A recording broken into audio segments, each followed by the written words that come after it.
एक घाटम दास नाम के व्यक्ति थे। क्या नाम था उनका?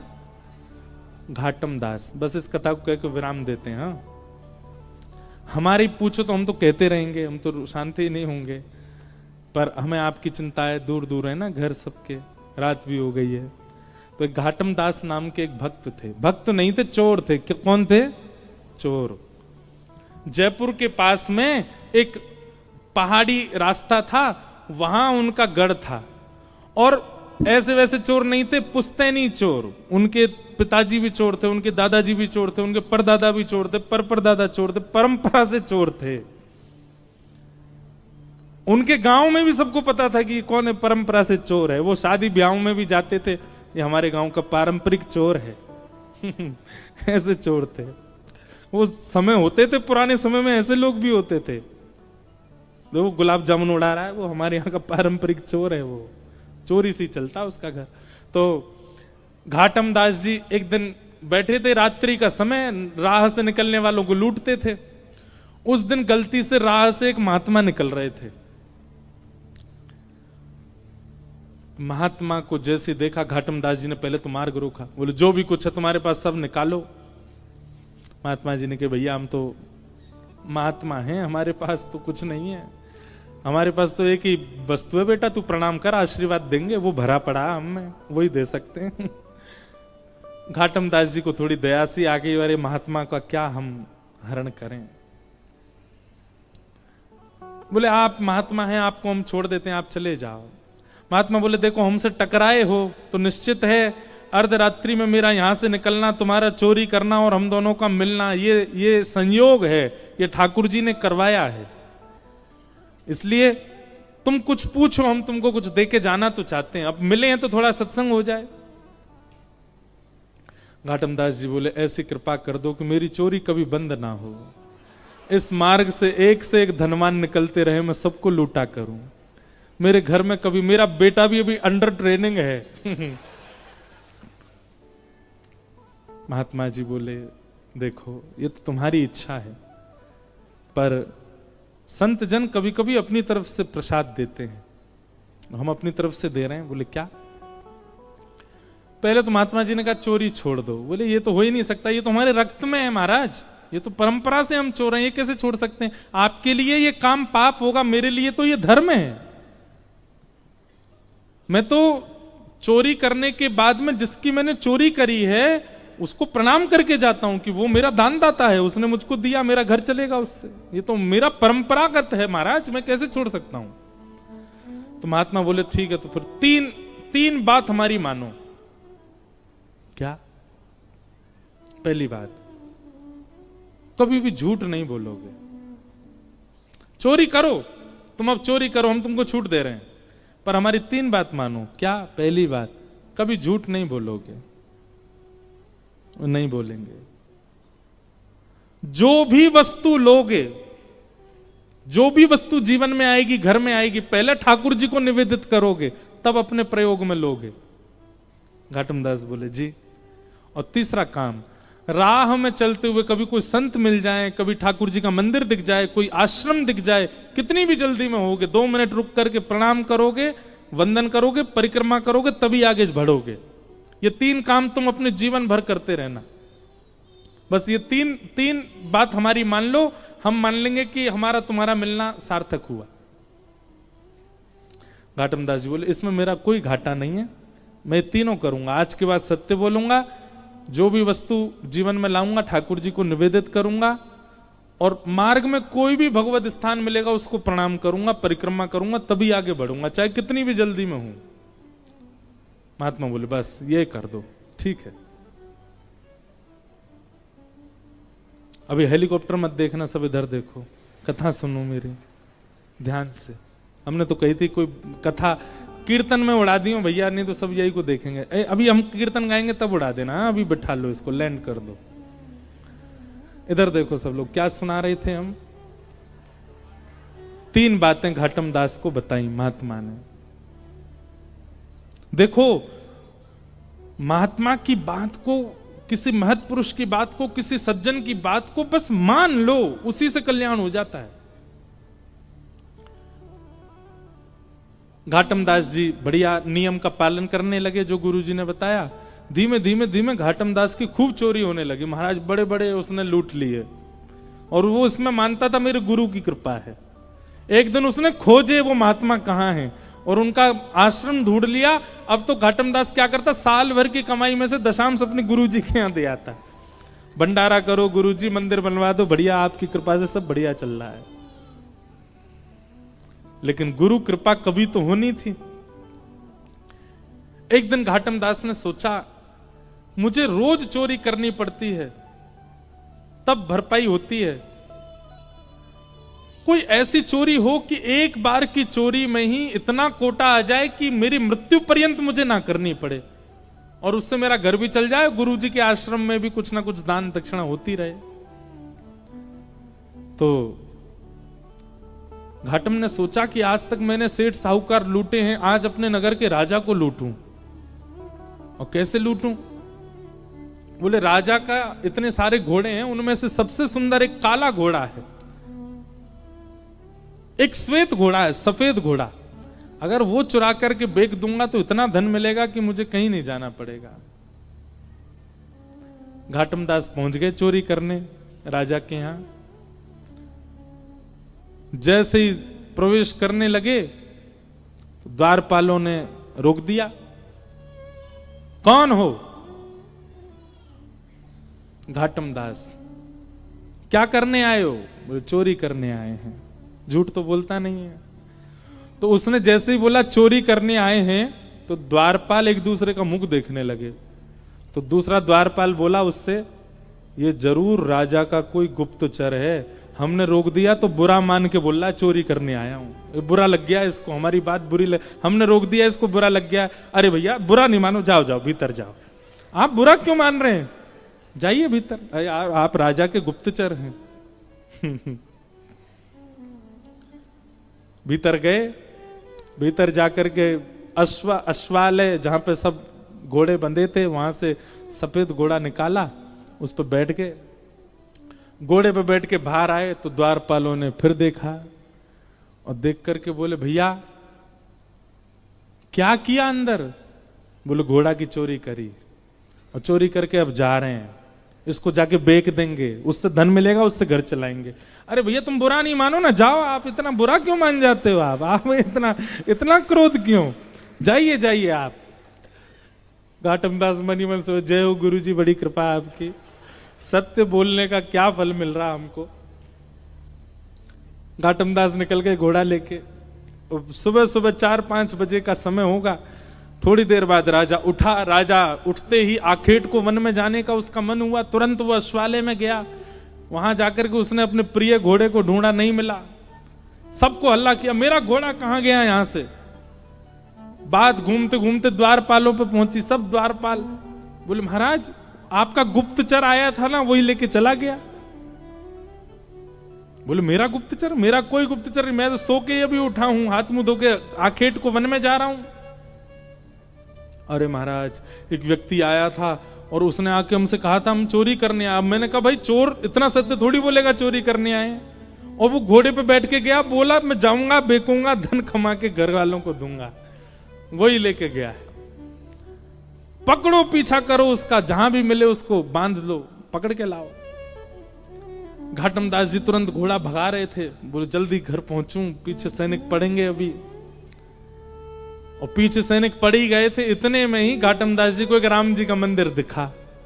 गुरु जी की दूसरी आज्ञा क्या थी? कभी भी कोई मंदिर, देवालय, आश्रम दिखे तो रुकना है, चाहे कितनी भी जल्दी में हो। और इस समय घाटम दास का रुकना घातक है, लेकिन फिर भी गुरु आज्ञा मान के रोक गए। घोड़ा बाहर बांध दिया, भीतर चले गए, राम जी को प्रणाम किया, परिक्रमा करी। उसमें भी जल्दीबाजी नहीं, भाव से गुरु जी की जैसी आज्ञा थी। महाराज अच्छा हाँ, एक आज्ञा तो हमने बताई नहीं। वो जो भी सामग्री लेते थे ठाकुर जी को निवेदित करते थे। तो राम जैसे वो घोड़ा चुराया, घोड़ा चुराते ही सबसे पहले उसका स्पर्श करके हे राम जी ये आपका है, इसको स्वीकार करो। राम जी को निवेदित करके तब चोरी करता था। तो राम जी को निवेदन करने के कारण और गुरु आज्ञा मानने के कारण राम जी इतने रीझ गए उससे कि बाहर जो अश्व खड़ा था वो था सफेद, पर जब तक सैनिक आए वो पूरा काला पड़ चुका था। सैनिकों ने अश्व को देखा, अश्व की कद काठी और उसका रूप देख करके बोले ये है तो हमारे राजा का ही, पर ये काला सा कैसे हो गया। तभी भीतर देखा तो घाटम दास, द्वारपालों ने कहा यही है, यही चुरा के ले गया था। घाटम दास को पकड़ के बोले क्यों भैया, ये घोड़ा तुमने चुराया? बोले जी मैंने चुराया। कहां से चुराया? बोले आपके अश्वालय से चुराया। बोले ये तो श्वेत था, ये काला कैसे हो गया? बोले ये मुझे नहीं पता, पर जब ये मिला था तो मैंने बस ठाकुर जी को निवेदित कर दिया। ठाकुर जी को निवेदित करने के बाद ये काला कब पड़ा, अब ये मुझे नहीं पता। अब भैया ये तुम्हारे राजा का थोड़ी, अब तो ये राम जी का हो गया। अब राम जी को जैसा घोड़ा प्रिय लगता होगा वैसा बन गया, उनको सांवला प्रिय होगा इसलिए सांवला बन गया। सैनिक बोले क्या उटपटांग बातें करता है, इसको पकड़ के ले चलो राजा के पास। राजा के पास ले गए। राजा अपना घोड़ा देख के हैरान, बोले ये काला कैसे हो गया, ये मेरा घोड़ा नहीं है। अब घाटम कह रहा नहीं नहीं ये आपके यहां का ही घोड़ा है, पर आपका नहीं है। अब ये राम जी का हो गया है, अभी राम जी का है और उनकी प्रसादी में स्वीकार कर रहा हूं। सब आश्चर्य में बोले सच भी बोल रहा है और इसकी बातों पे विश्वास भी नहीं हो रहा, घोड़ा काला पड़ गया है, क्या क्या चल रहा है समझ नहीं आ रहा। तो राजा बोला मुझे एक बात याद है, मेरे घोड़े के गले पर एक मस्सा है, यदि वो मस्सा इसके है तो ये घोड़ा मेरा है। जैसे उसका गला देखा तो वहां मस्सा था। अब सब उसको पूछा ये काला कैसे पड़ा? बोले नहला के देख लो, धुला के देख लो, रगड़ के देख लो, मैंने कोई रंग नहीं पोता इस पे। राजा को विश्वास करना पड़ा उसकी बात पर। बोले ये काला हुआ कैसे? बोले मैंने राम जी को निवेदित किया था।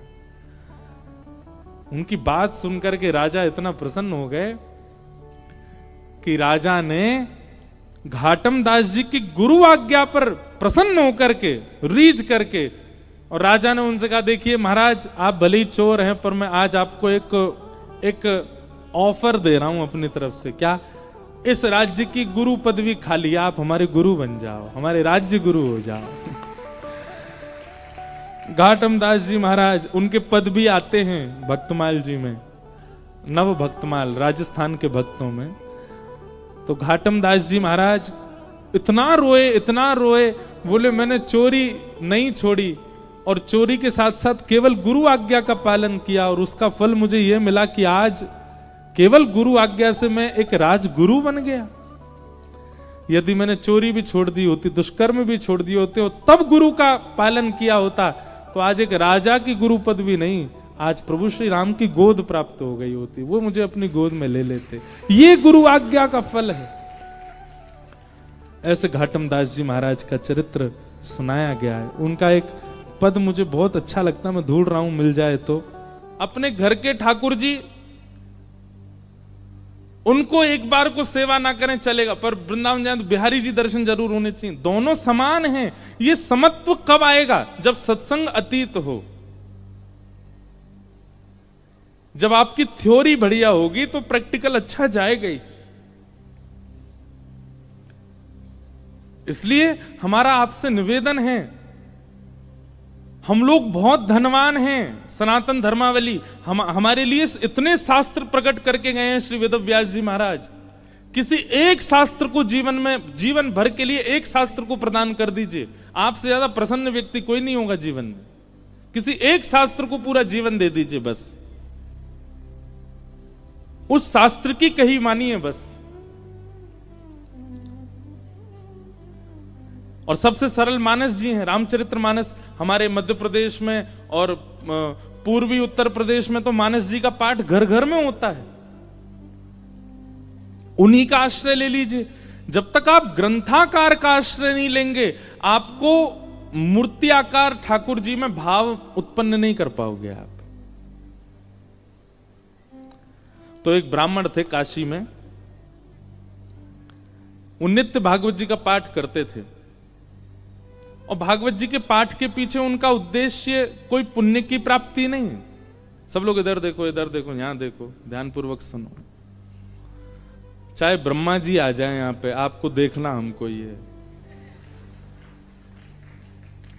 यत्र यत्र रघुनाथ कीर्तनम तत्र तत्र कृतमस्तकाञ्जलिं बाष्पवारि परिपूर्णलोचनं मारुतिम नमत राक्षसांतकम। एक बार हनुमान जी कथा सुन रहे थे। हनुमान जी कथा ही सुनते हैं।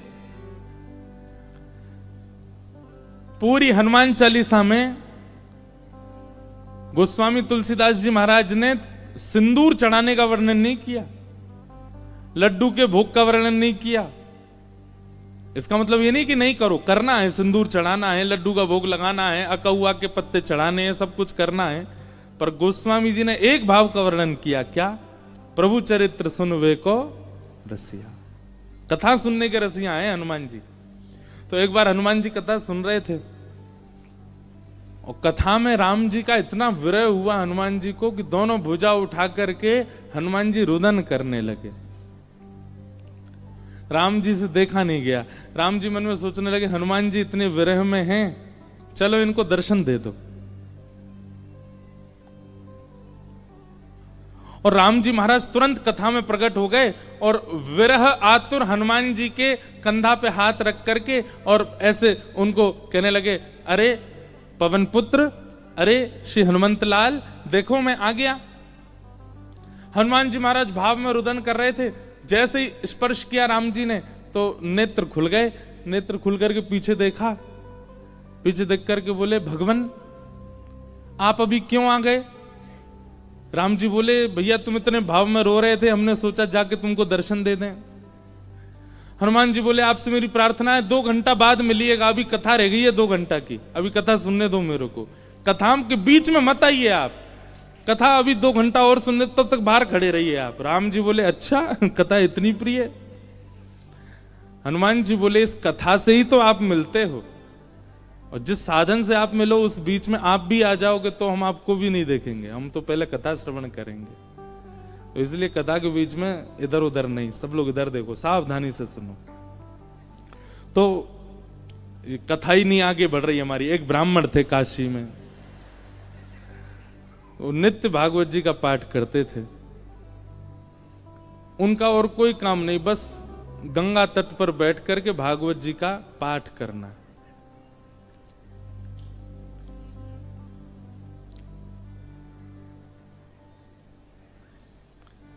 धीमे धीमे उनकी आयु बढ़ने लगी। एक दिन परिवार के सब लोगों ने कहा, भैया ये कोई इनका काम धंधा शुरू करा दो, पूरे दिन पाठ करते रहते हैं भागवत जी का। और पाठ भी किसी व्यक्ति के लिए नहीं, अगर कोई उनको दक्षिणा भी देता था कि पंडित जी हमारे यहाँ पाठ कर दो, तो उसके यहाँ पाठ करते थे, वो उसका पाठ, फिर उसके बाद अपना पाठ अलग करते, अपने लिए करते थे। उसके पीछे उनकी कोई कामना नहीं थी, निष्काम भाव से करते थे, नित्य पाठ करते। तो एक दिन घर के लोगों ने सबने कहा कि इनका ब्याह कर दो, ये करते धरते तो कुछ है नहीं, पूरे दिन पाठ में ही लगे रहते हैं, इनका ब्याह कर दो, पत्नी घर आएगी, अकल ठिकाने आ जाएगी। और सब घर के लोगों ने वो ब्राह्मण देवता का ब्याह कर दिया। पत्नी आ गई। कुछ दिन बाद पत्नी को भी पता लगने लगा कि ये कोई काम धंधा नहीं करते हैं, पूरे दिन केवल भागवत जी का पाठ करते हैं। बहुत प्रयास किया, लेकिन उसके बाद वो भी हार गई कि ये करेंगे नहीं, कहीं काम नहीं कर सकते, ये तो भागवत जी में ही लगे रहेंगे। तो आपत्तिकालीन गृहिणी परीक्षा, हमारे शास्त्र आज्ञा करते हैं कि घर में आई हुई आपत्ति के समय घर की गृहिणी की परीक्षा होती है। क्षमा कीजिएगा, घर में आई हुई आपत्ति के समय यदि गृहिणी ही हाथ खड़े कर दे तो फिर आपको ब्रह्मा भी नहीं बचा सकते। लेकिन घर में यदि कोई आपत्ति आ जाए और घर की नारी, घर की गृहिणी यदि वो अपना बल साध ले, वो ना टूटे, वो ना विचलित हो, चिंता मत कीजिएगा, आप उस संकट के सागर से निकल जाओगे। ये वेद प्रमाण है, ये शास्त्र प्रमाण बात है। इसलिए माताएं बहनों को एक बात हम कहें कि पति के ऊपर, बच्चों के ऊपर, परिवार के ऊपर कितने भी संकट आए, बाकी समय आप भले कितने भी आंसू बहाओ, लेकिन घर में आए हुए संकट के समय आप बस थोड़ा सा मजबूत हो जाइए, आपकी मजबूती से पूरा घर संभल जाएगा। आपत्ति कालेन गृहिणी परीक्षा।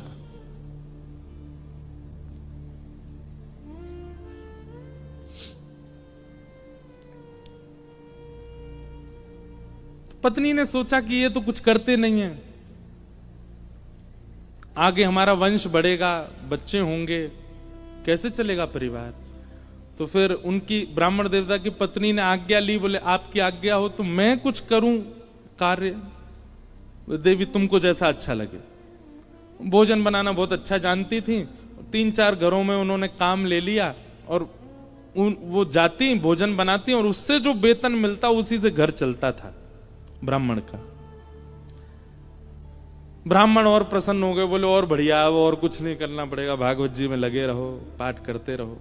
अब इसमें कई लोग ब्राह्मण को कहीं आलसी मत समझिएगा, ये बहुत बहुत बड़ी बात हम आपको बताएंगे, वो अंत में उसका निचोड़ निकल के आएगा। 2-3 बालक भी उनके हो गए, चल रहा था घर। एक बार की बात, कुछ संतों का काशी में आगमन हुआ, संत आती रहते हैं काशी में, पर असमय में आना हुआ, बिना समय के संतों का आना हुआ। और उन्होंने किसी से पूछा, बोले भैया हम 5-10 मूर्ति हैं, कहीं प्रसाद पाने के इच्छुक हैं, कोई वैष्णव परिवार हो तो हमको बताओ। तो एक राह चलते व्यक्ति ने उन्हीं ब्राह्मण का घर बता दिया, बोले यहां चले जाइए, यहां बहुत एक सेवानिष्ठ और बड़े शास्त्रों का अध्ययन करने वाले ब्राह्मण रहते हैं, इनके पास चले जाइए, आप ये प्रसाद पवा देंगे। संतों ने घर में प्रवेश किया। ब्राह्मण देवता तो अपने पाठ में लगे थे, भागवत जी का ही पाठ कर रहे थे, और उनकी पत्नी बच्चों को, पति को स्वयं प्रसाद आदि पाकर के सारे बर्तन मांज करके उसने रखे ही थे। उसी समय संतों का आना हुआ और संतों ने आगे कहा, आओ बिटिया, हम 10 मूर्ति हैं, हम लोग अयोध्या से प्रयागराज जा रहे हैं, काशी बीच में पड़ा, किसी ने बताया आपका घर वैष्णव का है, बड़ी जोर की भूख लगी, ठाकुर जी को प्रसाद पवाओ और प्रसाद पवा के हम लोगों को प्रसाद बांट दो। ब्राह्मणी बेचारी बड़ी प्रसन्न हो गई कि मेरे घर आज संत पधारे हैं प्रसाद पाने। तुरंत उसने जाकर के रसोई घर में सामग्रियां देखी, सामग्री इतनी थी नहीं कि उन सबको पवाया जा सके। दौड़ी दौड़ी अपने कक्ष में गई, जाकर के अपने जो उसका धन वो कमाती थी उसको जाकर के देखा कि जाऊं लेकर के आऊं, तो वह भी इतना नहीं था कि उन 10 महापुरुषों की सेवा हो सके। और ब्राह्मण का एक स्वभाव है कि और अगर ये स्वभाव किसी ब्राह्मण में नहीं है तो वो ध्यान से सुने, ये ब्राह्मण का स्वभाव होना चाहिए। ब्राह्मण दान मिले तो लेने का अधिकारी होता है, पर मांगने का अधिकारी नहीं है। मांगे ना, ब्राह्मण का स्वाभिमान है, वो मांगता नहीं है और मांगना चाहिए भी नहीं। अब वो कभी रसोई में जाए, कभी कक्ष में जाए, कभी एकांत में बैठ के सोचे मैं क्या करूं, संत पधारे हैं घर पर, कैसे प्रसाद पवाऊं, क्या व्यवस्था करूं, कुछ लाऊं, कभी ऊपर कुछ ढूंढे, कुछ मिल जाए, कुछ भुजिया मिले, नमकीन मिले, कुछ तो मिले, कुछ तो दूं, पर कोई व्यवस्था नहीं बन पाई। बार बार उसको यहां से वहां घूमते देख संत समझ गए कि हम गलत समय पे आ गए हैं। मुखमंडल बता देता है कई बार,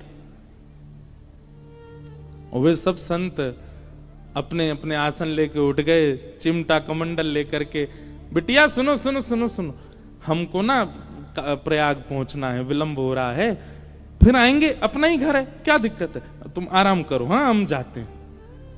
और उस ब्राह्मणी के मन में वही आ रहा था, जब ये कक्ष मेरे घर में घुसे, इन्होंने घुसते ही क्या कहा था कि हम बहुत भूखे हैं, ठाकुर जी को भोग लगा के प्रसाद पवाओ, और ये भूखे ही जा रहे हैं और मैं कुछ नहीं कर पा रही। नेत्र सजल हो गए उसके, अत्यंत पीड़ा में आ गई। आज तक तो अपने पति से कुछ कहा नहीं था, पर आज कक्ष में प्रवेश करके ताम्रवर्ण आंखों का हो रहा था और बस चिल्लाने लगी, बोले तुमसे ब्याह किया मैंने, आपने जैसे चाहा वैसे रही मैं, आप नहीं करते कुछ तो घर घर जाके प्रसाद बना करके घर चलाती हूं मैं भूखी रह जाऊं, बच्चे भूखे रहें, आप भी भूखे रह जाते हैं तो भी इतनी पीड़ा मुझको नहीं होती है। पर आज संत पधारे थे हमारे यहां, महापुरुष पधारे थे हमारे यहां, कल्पवासी महात्मा आए थे हमारे यहां। वो अभागा दुर्भाग्यशाली घर है जहां से संत भूखे चले जाते हैं, निराश चले जाते हैं, और आप पूरे दिन ये भागवत जी में लगे रहते हो। अगर ये भागवत कृष्ण हैं, अगर ये भागवत नारायण हैं, अगर ये भागवत साक्षात भगवान हैं, तो इन भागवत जी से कम इतनी उम्मीद तो हम रख सकते थे कि हमारे घर से संत भूखे नहीं जाते। क्या दिया भागवत जी ने हमें?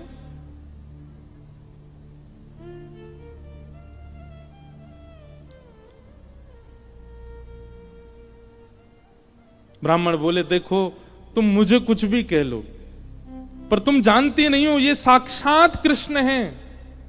मैं क्यों बचपन से आज तक भागवत जी के उन्हीं 18,000 श्लोकों का मुझे कृष्ण दिखते हैं, मुझे लीला दिखती है, मुझे शामा शाम का नित्य विहार दिखता है भागवत जी में, इनके विषय में कुछ मत कहो।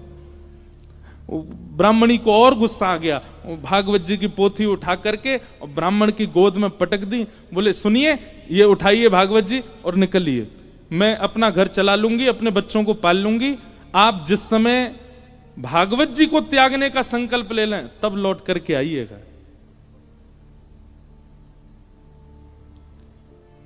ब्राह्मण के नेत्र सजल हो गए, हृदय से लगा लिया भागवत जी को, निकल पड़े, घर से ही निकल गए और गंगा जी के तट पर जाकर के खूब रोए, खूब रुदन किया। हे भागवत महापुराण, हे साक्षात शब्द में कृष्ण, मेरी अभागा पत्नी है, वो आपके रूप स्वरूप को भी पहचानती नहीं है, पर हे करुणा निधान, आप कृपा करो। मैं कहूंगा भी तो भी वो अध्ययन नहीं करेगी, तो भी वो मुझसे कभी कथा नहीं सुनेगी, पर आप कृपा कीजिए और मेरी गृहिणी को अपने रूप का दर्शन करा दीजिए।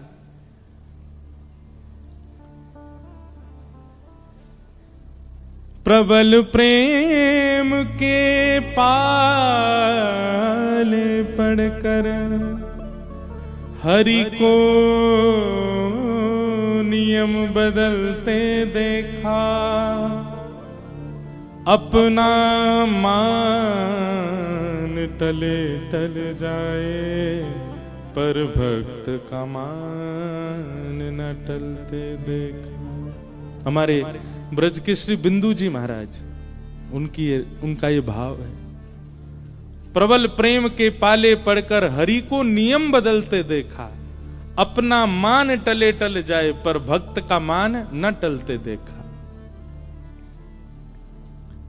इतने में ही नन्हे से कन्हैया, ऊंची धोती पहनी, घुटने घुटने तक, नीचे के पांव ठाकुर जी के दिखाई दे रहे हैं, उनमें सुंदर सुंदर कड़ूला पहने, कड़ूलान में भी छोटे छोटे घुंघरू लगे हैं, कमर में करधनी पहनी है, करधनी में भी छोटी छोटी घंटी लगी है, गले में सुंदर दो हार पहने हैं, हाथों में बाजूबंद, ऐसे हाथों में कड़ूला, और सिर पर एक स्वाफा बांध करके सांवरे सलोने कमल नेत्र ठाकुर जी प्रकट हो गए काशी में।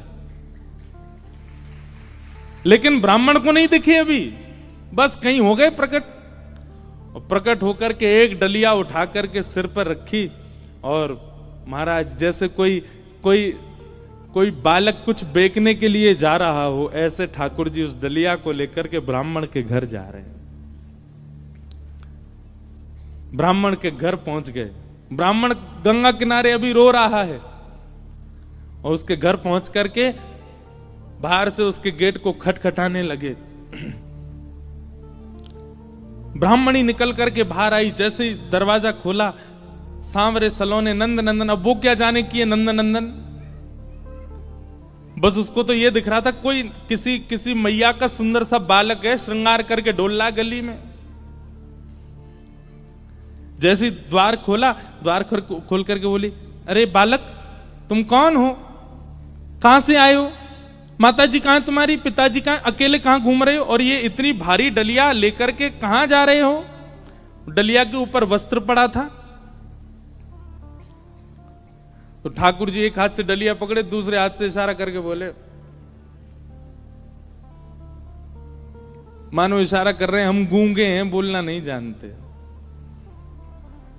अच्छा गूंगे हो। ठाकुर जी बोले तो बोले फिर यहां क्यों आए हो। तो ठाकुर जी ने उसको इशारा किया, कुछ लिखने को दो, हम बताएं कौन है, कैसे आए। डलिया उठा करके ब्राह्मण देवता के घर के भीतर रखी और पर्चा लेकर के उस पर सुंदर लेखनी लिख करके और मोड़ करके ब्राह्मणी को दे करके, और तुरंत ठाकुर जी पीछे मुड़े चले गए। ब्राह्मणी पत्र पढ़ने लगी, इतने तो ठाकुर जी वहां से अंतर ध्यान चले गए। अब ब्राह्मणी देखती रही, दूर दूर तक ठाकुर जी दिखे नहीं। क्या लिखा था उस पत्र में। ठाकुर जी बोले, हमें छोटा बालक मत समझो, हमारी कद को देख करके बस ये जान लो हम बौने हैं। हमारी हमारी हमारी जो कद है वो इससे बड़ी नहीं है, ऊपर नहीं तो हमारी उम्र बहुत है, और हम बहुत बहुत धनवान परिवार से आते हैं। बहुत वर्षों से तुम्हारे पतिदेव हमारे कुल के लिए पाठ कर रहे हैं भागवत जी का, पर आज तक उन्होंने वेतन नहीं लिया अपना, आज तक एक रुपया भी हमसे मांगा नहीं। पर मुझे आज पता चला कि उनके परिवार को बहुत आवश्यकता है, इसलिए संपूर्ण जीवन काल में उनका जितना भी वेतन होता था वो हम देने के लिए आए हैं। वो जैसे ही घर आए उनको दे दीजिएगा। और ऐसा कह के ठाकुर जी चले गए। अब जैसे ही वो डलिया के ऊपर से वस्त्र हटा करके देखा, विविध प्रकार की मणियां, रत्न, सोने, जवाहरात, हीरे आदि सबसे लबालब भरी हुई वो डलिया।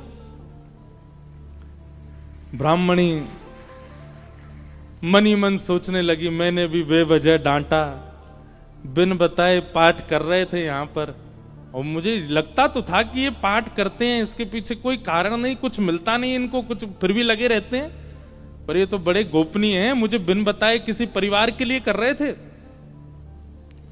अपने बेटा को बुलाया, बोले सुनो पिताजी को खोजो, कहां हैं, ढूंढ के लाओ उनको। पिताजी बैठे थे गंगा किनारे, बच्चे ने जाकर, पिताजी जल्दी चलो मैया बुला रही घर पे।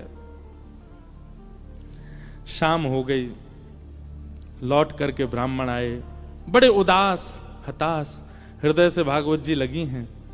जैसे ही घर आए, आज घर का स्वरूप ही बदल रहा था, बढ़िया सुंदर दिए जल रहे हैं बाहर।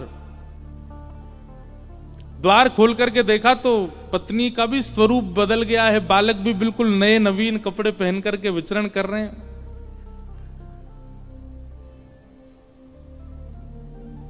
जैसी पतिदेव को आते देखा, ब्राह्मणी ने तुरंत आरती की, जल आदि छिड़काव करने लगी, खूब बलियां लेने लगी। पतिदेव बोले, ब्याह के बाद पहली बार इतना हमारा पूजन हुआ है, ऐसा क्या हो गया जो इतना पूज रही हैं हमको। देवी, ये घर की रौनक, हमको डांटने से, फटकारने से घर की रौनक बढ़ गई तुम्हारी, रोज ही डांट दिया करो हमको। ऐसा क्या हो गया जो आज इतना सब कुछ मंगल, बच्चे नए वस्त्र पहन के घूम रहे हैं, आप बढ़िया साड़ी पहन के, ये कहां से इतना सब कुछ आया। हाथ पकड़ के बोली, आज तुम्हारी चोरी पकड़ी गई है ना, वहीं से मिला है ये सब कुछ। ब्राह्मण देवता बोले, मेरी कौन सी चोरी। बोले चलो दिखाती हूं। भीतर जाके कक्ष में बिस्तर पर ही सब रत्न पड़े थे। ब्राह्मण बोले, देवी ये कहां से आया इतना सब कुछ। बोले कहां से आया, ज्यादा चतुर मत बनिए, आपका गूंगा मालिक आया था। ब्राह्मण देवता बोले, गूंगा मालिक, मेरा गूंगा मालिक कौन।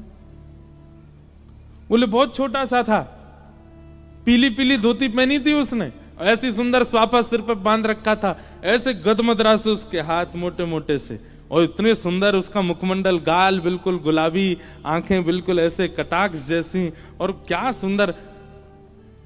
ब्राह्मण देव बोले, नाम नहीं पूछा। बोले वो इशारा किया उसने कि मैं गूंगा हूं। वो तुमको कैसे पता फिर मेरा? बोले वो लिख के देके गया। बोले कहां लिखा है, दिखाओ। जैसे ही प्रश्न पत्र वो उनके ब्राह्मण के हाथ में दिया, अक्षर सब अंतर ध्यान हो चुके थे। देवी यहां तो कुछ भी नहीं लिखा है। ब्राह्मण बोली दिखाओ। ब्राह्मणी ने देखा तो वहां कुछ भी नहीं था। ब्राह्मणी ब्राह्मण को देखे, ब्राह्मण ब्राह्मणी को देखे, बोले ये हुआ क्या है? ब्राह्मण ने कहा सही से बताओ रूप कैसा था? बोले श्याम वर्ण था, कमल नेत्र थे, अधर बड़े मधुर थे, हस्तकमल और सर्वांगीण अंग ऐसा था कि मैं अभी तक भी उस छवि को भूल नहीं पा रही हूं। एक अद्भुत सी सुगंधी आ रही थी जब वे आए थे घर पर, और बहुत देर तक तो मैं उनके रूप का ही चिंतन करती रही। ब्राह्मण देव ज्यों ज्यों रूप का वर्णन सुने त्यों त्यों नेत्रों से आंसू गिरते जाएं। तुरंत भागवत जी को खोला और खोल करके दसम स्कंद के वेणु गीत के श्लोक को उद्धृत करना प्रारंभ किया और पत्नी से कहा मैं एक श्लोक में श्लोक की व्याख्या करूंगा, बताना ऐसा ही रूप था क्या? कि वरहा पीड़म नटवर वपु कर्णयो कर्णकारम विभ्रदवासः कनक कपिसं वै जयन्तीं च माला रंध्रान् वेणु अधर सुधया पूरयन् गोप वृंदै वृंदारण्यं स्वपदरमणं प्राविशद गीत कीर्ति। उन्होंने एक ही कान में कुंडल पहना था, एक ही कान में कन्नेर का पुष्प लगा था। ब्राह्मणी बोली हाँ हाँ, एक कान में कन्नेर का पुष्प था, गले में 2 स्वर्ण की माल और उसके साथ एक वैजंती माला थी। ब्राह्मणी बोली हाँ, उनके गले में वैजंती माला भी थी। पीतांबरी ऐसी चमक रही थी मानो सूर्य को भी लज्जा हो जाए। बोले हाँ, ऐसी ही उनकी पीतांबरी थी। नेत्र बंद हो रहे हैं और खुल रहे हैं। ये बंद होना खुलना, इसमें ऐसा लगता था कि मानो जैसे हम कहीं खो जाएंगे, हम कहीं डूब जाएंगे इनके रूप माधुरी में। बोले हाँ, ऐसा ही रूप था।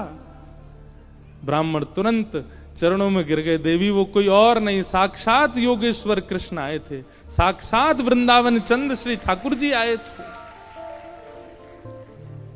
और वे तुमसे कह के गए कि मैंने बाल्यकाल से उनके घर के लिए पाठ किया। वो इसलिए कह के गए क्योंकि मैंने पाठ निष्काम भाव से किया, आज तक किसी कामना से नहीं किया। और निष्काम पाठ, निष्काम सेवा ठाकुर जी की लगती है, वो ठाकुर जी की ही हो जाती है। मेरे जीवन भर का पाठ का जो भी मूल्य होना चाहिए था, वो मूल्य देने के लिए ठाकुर जी आए थे। जगत मजूरी देत है क्यों राखे भगवान। ठाकुर जी भी मजदूरी देते हैं सबकी, जो जैसी सेवा करता वैसी मजदूरी मिलती है उसको।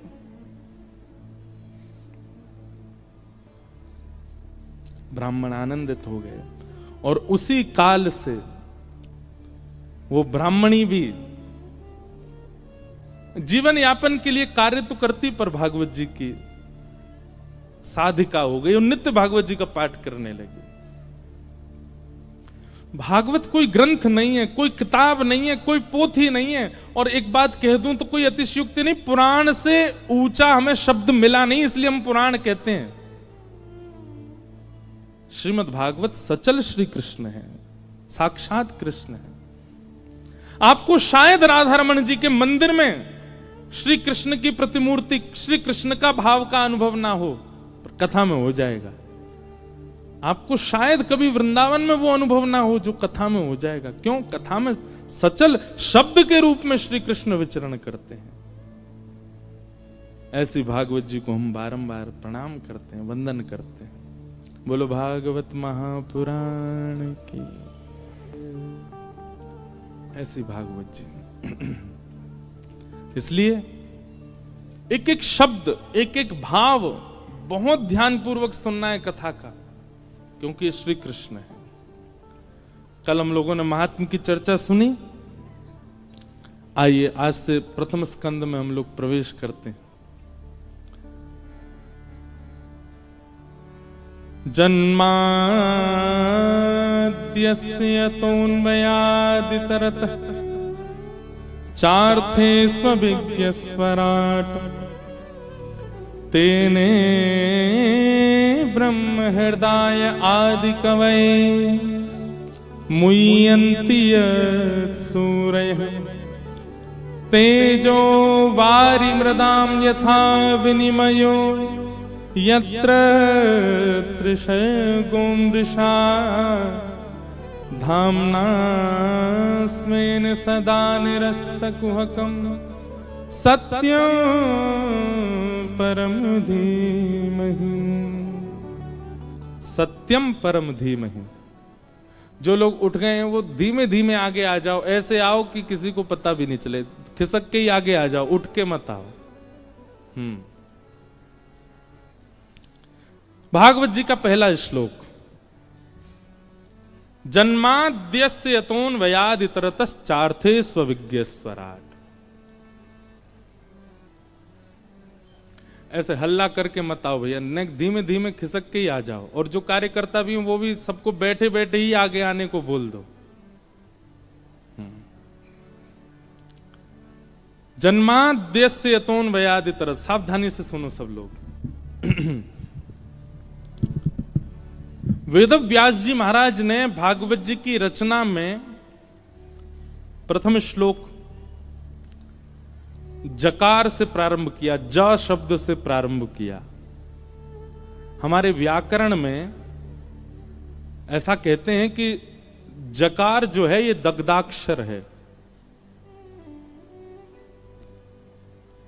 संस्कृत के विद्वान यदि किसी शुभ स्तुति का प्रारंभ करते हैं तो ज शब्द पहले नहीं बोलते, क्योंकि ज शब्द जो है, ऐसा नहीं है कि नहीं बोलते, पर ज शब्द को दग्धाक्षर का, दग्धाक्षर मतलब लिखने वाला, बोलने वाला, कहने वाले का हृदय पीड़ा में होगा तो वो ज ही बोलेगा पहले, दग्धाक्षर। भागवत जी में गोपियों ने गोपी गीत गाया। कितने लोगों को गोपी गीत याद है सागर में? वाह भैया, 5000 लोगों में 5 हाथ उठे। अब भागवत जी हो गई हैं आपके सागर में, अब हमको कुछ दक्षिणा दीजिएगा। दक्षिणा के रूप में यही दीजिए कि नित्य गोपी गीत का पाठ प्रारंभ कर दीजिए और गोपी गीत याद कीजिए। अब देखो कब याद करोगे, जीवन निकलता जा रहा है आप लोगों का। कई लोग तो बिल्कुल बिल्कुल बाउंड्री पे ही खड़े हैं। वैसे तो एक बात देखी जाए, बाउंड्री पर हर व्यक्ति खड़ा है, हर व्यक्ति बाउंड्री पर। कब उसका अंत हो जाए कोई जानता है क्या? इसलिए भैया जीवन में अब तक आपने सब करके देख लिया, गुलाब जामुन खा के देख लिया, रसगुल्ला खा के देख लिया, जलेबी खा के देख लें, और आपके सागर की कोई प्रसिद्ध मिठाई हो तो वो भी खा के देख ली, मध्य प्रदेश का कुछ प्रसिद्ध हो तो वो भी खा के देख लिया। अमरूद की चटनी बनती है ना यहाँ पे, हैं? देखो हमें पता है, खिलाई नहीं है अभी तक किसी ने, बस पता है।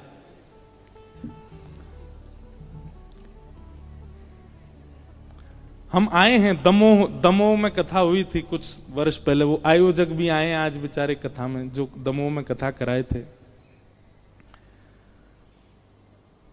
तो आपने सब कुछ करके देख लिया, आपने भोग भोग के देख लिए, रोग रोग के देख लिए, योग योग के देख लिए, सब कुछ करके देख लिया। अब बच्चा कुछ जीवन भी ब्रजवासी आयो है आपके नगर में, या की बात मान के देख लो।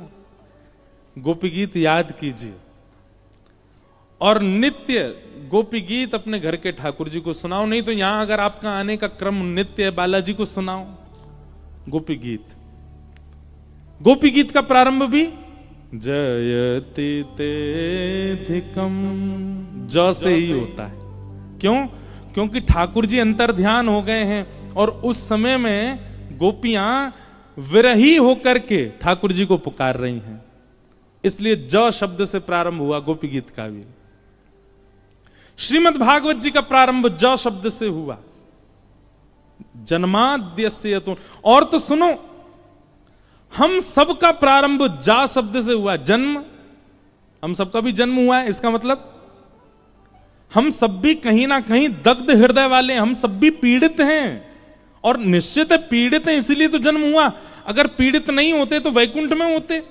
हमारे कोई पूर्व के कर्म, पूर्व के दुष्कर्म शेष रह गए हैं जो हमें भोगने हैं, पूर्व के पुण्य कर्म रह गए हैं जो हमको भोगने हैं, उसके लिए तो हम आए हैं पृथ्वी पर। इसका मतलब पीड़ित ही है हमारी आत्मा, इसलिए हमारे प्रादुर्भाव को जन्म कहा गया।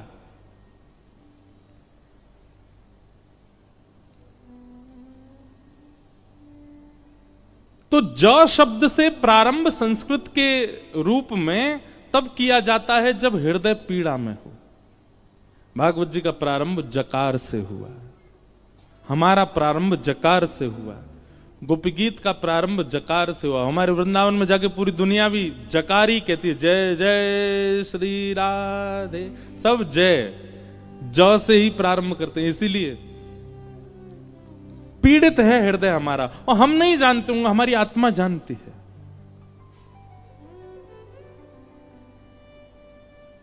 जन्म से हमारा प्रारंभ हुआ है, जन्म से ही भागवत जी का प्रारंभ हुआ है। भागवत जी का पहला शब्द ही जन्म है। जन्माद्यस्य तोन्वयादितरतश्चार्थे स्वविज्ञ स्वराट। बहुत कठिन श्लोक है, मैं जितनी व्याख्या हो सकेगी करूंगा। जन्म से हमारा प्रारंभ, जन्म से ही भागवत जी का प्रारंभ। पर हमारा अंत हमको पता है। हमारा अंत क्या है? मृत्यु। क्या है? क्या है? मृत्यु। पर हमारा अंत मृत्यु नहीं होना चाहिए। हमारा विश्राम कहां होना चाहिए? तो भागवत जी का जो अंतिम श्लोक का विश्राम है वही हमारा विश्राम होना चाहिए। जब भागवत जी के पहले श्लोक का पहला शब्द हमारा प्रारंभ है, तो भागवत जी के अंतिम श्लोक का अंतिम शब्द हमारा विश्राम होना चाहिए। और विश्राम, अंतिम श्लोक क्या भागवत जी का? नाम संकीर्तनम यस्य सर्व पाप प्रणाशनो प्रणामो दुख समनस्तम नमामि हरिम परम। अंतिम शब्द क्या है? हरिम परम। क्या है? हरिम परम। हमारा विश्राम मृत्यु नहीं है, हमारा विश्राम अर्थी नहीं है, हमारा विश्राम चिता नहीं है, हमारा विश्राम हरिम परम, हरि परमात्मा के श्री चरण, वही हमारा विश्राम। वहां हमारा इतरवंश महाप्रभु बैठे हैं मंच पर, इनका विश्राम हरिम परम, श्री राधा वल्लभ जी के चरण। स्वामी श्री हरदास जी विराज रहे हैं, आपका विश्राम हरिम परम। यहां श्रीमद वल्लभाचार्य जी, इनका विश्राम हरिम परम। भक्तिमती मीराबाई, उनका विश्राम हरिम परम। गोस्वामी तुलसीदास जी महाराज, उनका विश्राम हरिम परम। कालिदास का विश्राम हरिम परम।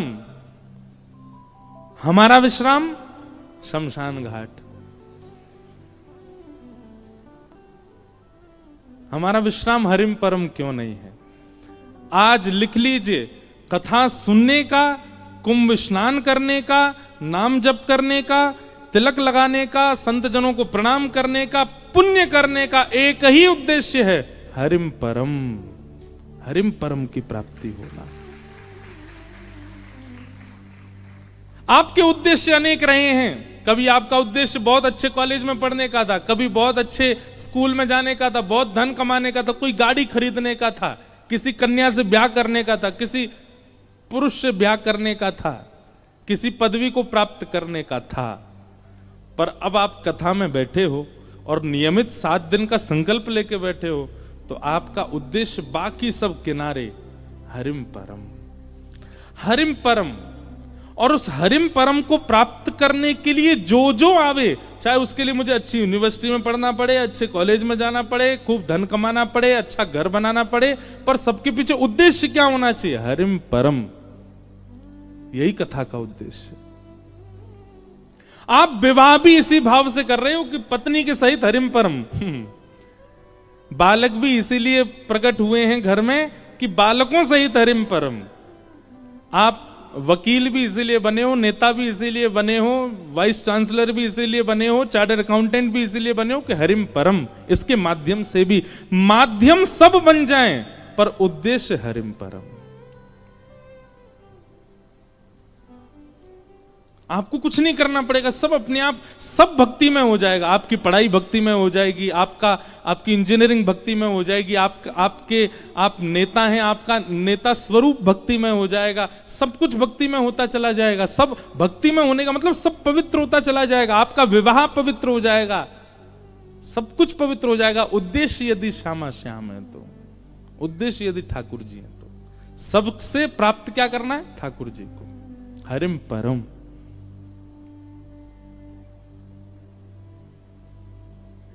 ये उद्देश्य मान लीजिए। कई लोग हमको,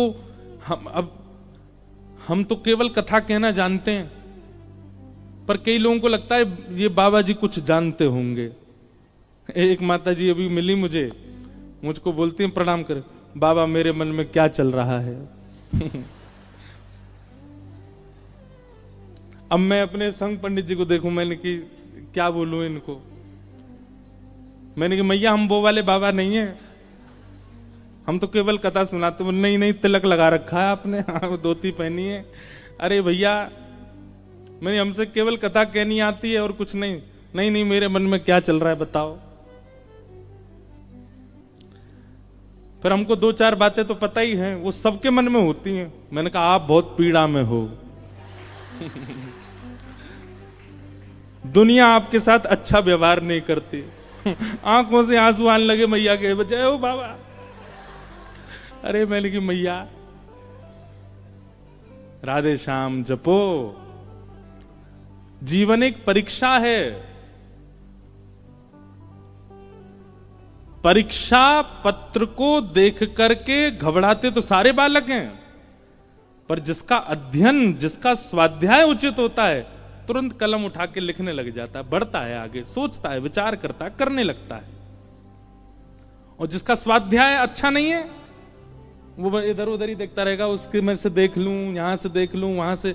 ठीक वैसे ही इस संसार में हमारी जो जीवन में आने वाली परिस्थितियां परीक्षा हैं। जिसका कथा रूपी, जिसका सत्संग रूपी स्वाध्याय अच्छा होगा, वो जीवन में आने वाली परीक्षा को पार करने लगेगा। और जिसके जीवन में सत्संग ही नहीं होगा, वो इधर उधर ही देखता रहेगा।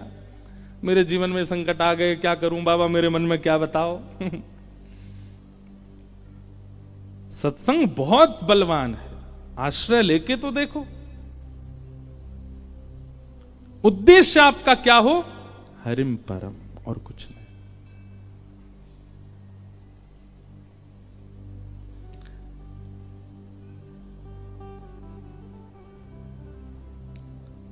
मेरे तो, अब मैं थोड़ा सा घबरा रहा था कि मैं सागर में पद गाऊं कि नहीं। हम भजन तो बहुत गाते हैं, भजन कम गाते, पद ज्यादा गाते हैं। एक बहुत सुंदर पद है, आप लोग समझने का प्रयास कीजिएगा, पद समझ में आ जाएंगे और गाइएगा मेरे साथ में। मेरे तो गिरधर ही गुणगान, मेरे तो गिरधर ही गुणगान। इस पद का अर्थ क्या है? मेरा उद्देश्य कुछ और नहीं है, केवल गिरधर के गुणगान।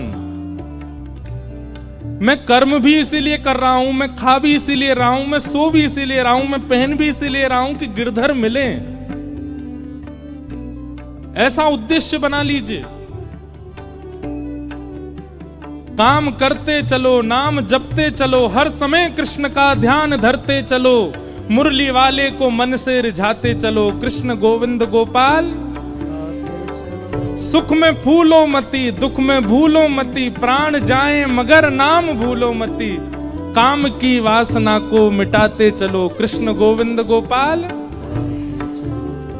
मेरे तो गिरधर ही गुणगान, मेरे तो गिरधर ही गुणगान, मेरे तो गिरधर ही गुणगान, मेरे तो गिरधर ही गुणगान। यह मूरत खेलत नैननु में, यह मूरत खेलत नैननु में, यह मूरत खेलत नैनन में,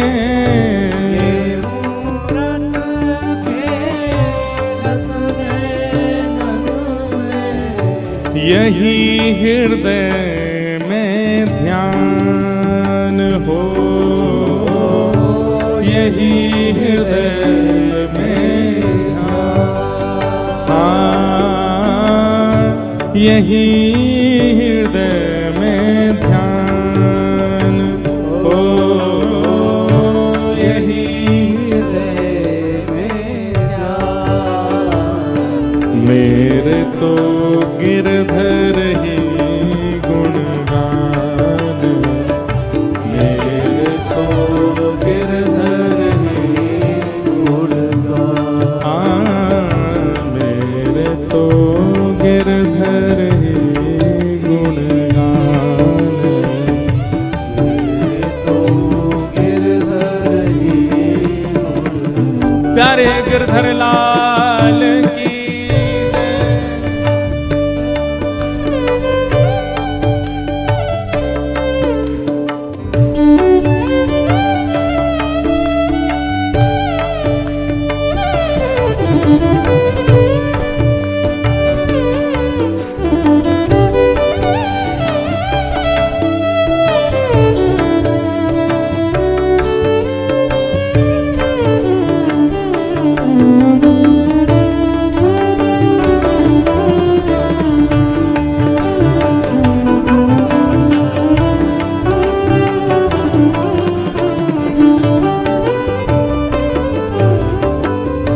चरण रेणु चाहत मन मेरो, रेणु चाहत मन मेरो, चरण रेणु चाहत मन मेरो, रेणु चाहत मन मेरो, यही दीजिए दान हो,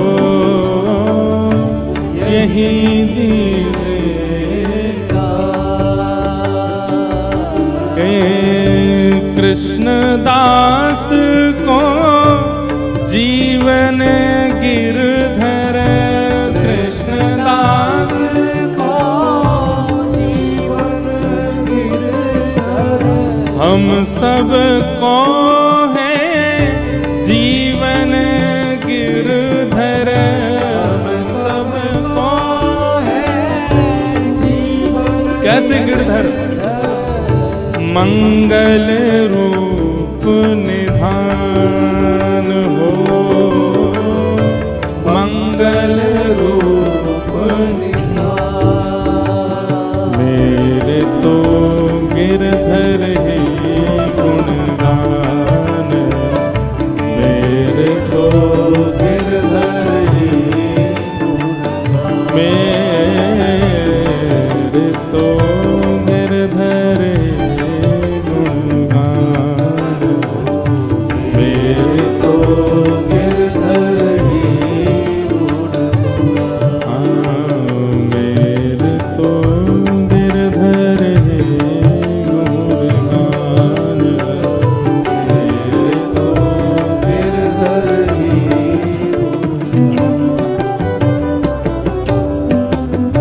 हमारे ब्रज में कृष्णदास अधिकारी हुए एक, वो कृष्णदास अधिकारी जी ये पद गा रहे हैं। वो क्या कह रहे हैं? मेरे तो गिरधर ही गुणगान। उनके जीवन की हर क्रिया केवल ठाकुर जी के लिए है। जैसे हम लोगों का स्वभाव क्या है, हम बाजार में जाते हैं, कोई अच्छा वस्त्र दिख जाए तो हमारे मन में क्या आता है, ये वस्त्र मैं पहनूंगा तो कैसे लगेंगे। सुंदर जलेबी दिख जाए, बढ़िया गरम गरम निकल रही है तवे से, कढ़ाई में से, तो हमारे मन में क्या आता है, मैं खाऊंगा तो मेरी जीभ को कैसा लगेगा। आभूषण देखते हैं तो ना हमारा चिंतन हो जाता है कि मेरे गले में कैसा लगेगा। या फिर हम अपना विचार करते हैं या अपने परिवारी जनों का विचार करते हैं। पर जिसका जन्म हरिम परम गति की ओर चला जाता है, जिसके जीवन की गति केवल हरि परमात्मा होते हैं, वो आंखों के आगे दिखने वाली हर सुंदर वस्तु को ठाकुर जी से जोड़ देता है। ये वस्त्र ठाकुर जी पे कैसा लगेगा, ये पुष्प ठाकुर जी के सामने कैसा लगेगा, ये व्यंजन जो बन रहा है ये ठाकुर जी की सेवा में कितना बढ़िया पधराया जा सकता है, ये व्यक्ति इतना अच्छा गा रहा है, ये हमारे ठाकुर जी की सेवा करने आ जाए, ये इतना अच्छा नृत्य कर रहे हैं, ये हमारे ठाकुर जी को नृत्य दिखाने आ जाए। मतलब अपने मन को कोई वस्तु प्रिय नहीं लगती, हर वस्तु ठाकुर जी की सेवा में पहुंच जाए, ऐसी भावना चित्त में आने लग जाना, इस बात का प्रमाण है कि आप हरिम प्रिय, हरिम परम इस पथ पर, भक्ति पथ पर चल चुके हो। अब आपको प्रिय नहीं लगती है कोई वस्तु, अपने ठाकुर जी के लिए विचार करते हो। और इसी उद्देश्य से कथा सुननी है कि हम हरिम हरिम परम हो जाएं। आप विश्वास मानेंगे, आपसे ज्यादा आनंद में कोई नहीं होगा, आपसे ज्यादा प्रसन्न कोई नहीं होगा संसार में। हरिम परम।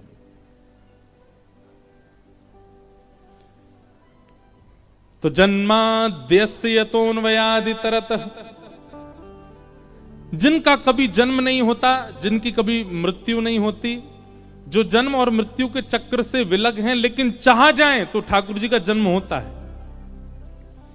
भगवान को जन्म लेने की आवश्यकता नहीं है, पर देवकी को सुख देने के लिए, कौशल्या जी को सुख देने के लिए वही प्रभु राम बनकर के, कृष्ण बनकर के आते हैं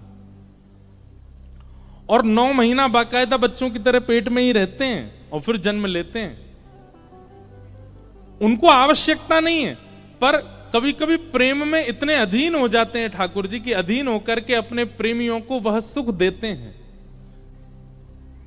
चार्थे स्वविज्ञ स्वराट, जो अविज्ञ है, अनविज्ञ नहीं। अविज्ञ किसको कहते हैं? जो सब जानता है, उसको अविज्ञ कहते हैं। संसार में केवल भगवान ऐसे हैं जो सब जानते हैं, बाकी इसीलिए उनका नाम भगवान है। जिसके पास धन की मात्रा बहुत ज्यादा उसको धनवान कहते हैं, बल की मात्रा ज्यादा बलवान कहते हैं, जिसके पास 6 भग हैं उसको भगवान कहते हैं। ठाकुर जी को भगवान क्यों कहते हैं पता है आपको? जिस व्यक्ति को 6 बातें पता हैं उसको भगवान कहते हैं। कौन कौन सी? उत्पत्ति प्रलयम चैव भूतानाम अगति गति वेत्तिम विद्याम अविद्याम च सवाच्यो भगवान इति। ये 6 बातें जो जानता है वो भगवान है। उत्पत्ति, पृथ्वी का उत्पत्ति दिवस कौन सा है, कौन से दिन पृथ्वी का निर्माण हुआ, कोई नहीं बता सकता। परमात्मा जो जानते हैं वही जानते हैं बस कि पृथ्वी कब बनी थी और इस पृथ्वी का प्रलय कब होगा, यह भी जो जानता है वही परमात्मा है बस। कई लोगों ने हल्ला किया 2012 में पृथ्वी खत्म हो जाएगी, 25 आ गया, अब कह रहे हैं 26-27 में चली जाएगी। और उसमें भी एक ग्रंथ का आश्रय सब लोग बोलते हैं कि उस ग्रंथ में ऐसा लिखा है। हम किसी ग्रंथ की, किसी किताब की निंदा नहीं कर रहे हैं, पर यह बात शास्त्र प्रमाण है कि पृथ्वी का प्रलय कब होगा ये दुनिया में सब प्रिडिक्ट करते रह जाएंगे, लेकिन किसी को पता नहीं चलेगा। इस प्रिडिक्शन में आपकी सारी विद्याएं फेल हो जाएंगी कि पृथ्वी का प्रलय कब होगा। उत्पत्ति और प्रलय केवल और केवल परमात्मा जानते हैं, वो किसी से शेयर भी नहीं करते इस बात को, केवल उन्हीं को पता है। तो ये 2 बातें, और कौन सी 2 बातें? भूतानाम अगति गति, हमारी गति और अगति, हमारी गति और दुर्गति जिसको पता है वो परमात्मा।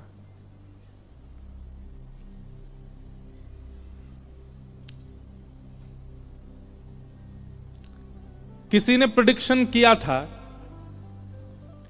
हमसे, आप कभी भागवत के वक्ता नहीं बन पाओगे। 9 साल हो गए हमें कथा करते हुए।